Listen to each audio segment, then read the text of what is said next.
ঘৰৰ সম্পৰ্কবোৰো বিশেষ লগতে তেজৰ সম্পৰ্ক নাথাকিলে কিছুমান সম্পৰ্ক চিৰযুগমীয়া হ'ব পাৰে তাৰে উদাহৰণ মোৰ মানে কি আৰু মৰমৰ বুলি ক'ম কাপুচি শইকীয়া বা যি মই গুৱাহাটীত লগ পাইছিলোঁ এটা সময়ত কটনত ভাইটি ৰুমত যাওঁতে যিহেতু মই কটনৰো নাছিলোঁ কিন্তু সেই বণ্ডিংটো এতিয়ালৈকে আছে আৰু চেষ্টা কৰিম সেই বিশ্বাসটো ৰাখিম যে কি চিৰযুগমীয়া কৰিব পাৰোঁ তো সেয়াই বা আগৰ ফটো আৰু ভ্লগত দেখিছেই তো এই কাপুচি বা কি খবৰ ভাল বাকী কাম কেনেকুৱা চলি আছে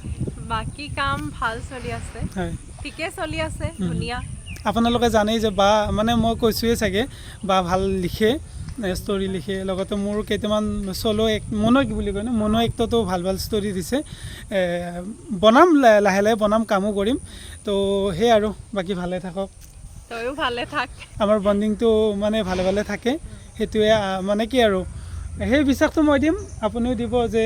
শেষ উশাহলৈকে আপোনাৰ আমাৰ বণ্ডিংটো থাকে সেয়ে ময়ো বিচাৰোঁ তাকে